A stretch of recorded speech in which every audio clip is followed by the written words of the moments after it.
ಕರಾವಳಿ ಉತ್ಸವ 2025ರ ಅಂಗವಾಗಿ ರವೀಂದ್ರನಾಥ್ ಟಾಗೋರ್ ಬೀಚ್ನಲ್ಲಿ ಗುರುವಾರ ಸಂಜೆ ಆಯೋಜಿಸಲಾಗಿದ್ದ ಮರಳು ಶಿಲ್ಪ ರಚನೆ ಮತ್ತು ಗಾಳಿಪಟ ಉತ್ಸವ ಕಾರ್ಯಕ್ರಮಕ್ಕೆ ವಿಧಾನ ಪರಿಷತ್ ಸಭಾಪತಿ ಬಸವರಾಜ ಹೊರಟ್ಟಿಯವರು ಚಾಲನೆ ನೀಡಿದ್ದಾರೆ. ಮರಳು ಶಿಲ್ಪ ರಚನೆ ಉತ್ತರ ಕನ್ನಡ ಜಿಲ್ಲೆಯ ಕಲಾ ಸಂಸ್ಕೃತಿ ವಿಷಯಾಧಾರಿತವಾಗಿದ್ದು, ಉಡುಪಿಯಿಂದ ಆಗಮಿಸಿದ ಕಲಾವಿದರ ತಂಡ ಪದ್ಮಶ್ರೀ ಸುಕ್ರೀಗೌಡ ಯಕ್ಷಗಾನದ ಕಿರೀಟ, ಆಮೆದೋಣಿ ಸೇರಿದಂತೆ ಜಿಲ್ಲೆಯ ಸಾಂಸ್ಕೃತಿಕ ವೈಶಿಷ್ಟ್ಯಗಳನ್ನು ಮರಳಿನಲ್ಲಿ ಆಕರ್ಷಕವಾಗಿ ಕಲಾವಿದರ ಕೈಚಳಕಕ್ಕೆ ಸಭಾಪತಿ ಬಸವರಾಜ ಹೊರಟ್ಟಿ ಮೆಚ್ಚುಗೆ ವ್ಯಕ್ತಪಡಿಸಿದರು. ಆದರೆ ಉತ್ತರ ಕನ್ನಡ ಜಿಲ್ಲೆಯಿಂದ ಒಬ್ಬರು ಕಲಾವಿದರು ಮರಳು ಶಿಲ್ಪ ಪ್ರದರ್ಶನದಲ್ಲಿ ಭಾಗವಹಿಸದಿರುವುದು ವಿಷಾದಕರ ಸಂಗತಿಯಾಗಿ ಕಂಡುಬಂದಿತು. ಬಳಿಕ ಜಿಲ್ಲಾಧಿಕಾರಿ ಸೇರಿದಂತೆ ಅಧಿಕಾರಿಗಳೊಂದಿಗೆ ಸಭಾಪತಿಗಳು ಗಾಳಿಪಟ ಹಾರಿಸುವ ಮೂಲಕ ಕಾರ್ಯಕ್ರಮಕ್ಕೆ ಅಧಿಕೃತ ಚಾಲನೆ ನೀಡಿದರು. ನಂತರ ಪ್ರಜಾಸೌಧದಲ್ಲಿ ಆಯೋಜಿಸಿದ್ದ ಛಾಯಾಚಿತ್ರ ಪ್ರದರ್ಶನ ಹಾಗೂ ರಂಗೋಲಿ ಪ್ರದರ್ಶನಗಳನ್ನು ಸಭಾಪತಿಗಳು ವೀಕ್ಷಿಸಿದರು. ಕಾರ್ಯಕ್ರಮದಲ್ಲಿ ಸರ್ಕಾರಿ ಅಧಿಕಾರಿಗಳು ಹಾಗೂ ಸಾರ್ವಜನಿಕರು ಉತ್ಸಾಹದಿಂದ ಗಾಳಿಪಟ ಹಾರಿಸಿ ಸಂಭ್ರಮಿಸಿದರು. ಉತ್ಸವದಲ್ಲಿ ನೂರಾರು ಮಂದಿ ಭಾಗವಹಿಸಿದರು.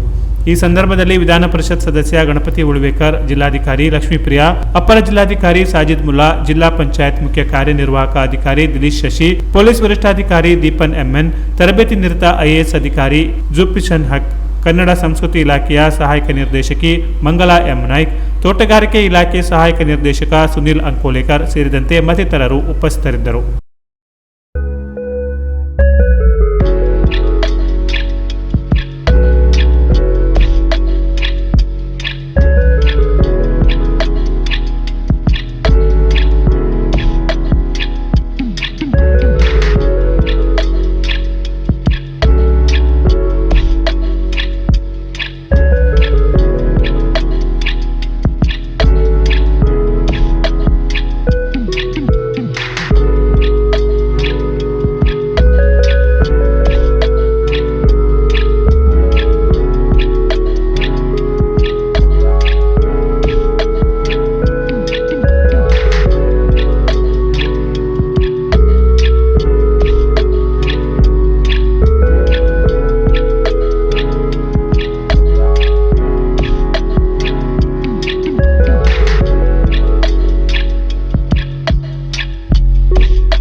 Canara plus news, Karwar.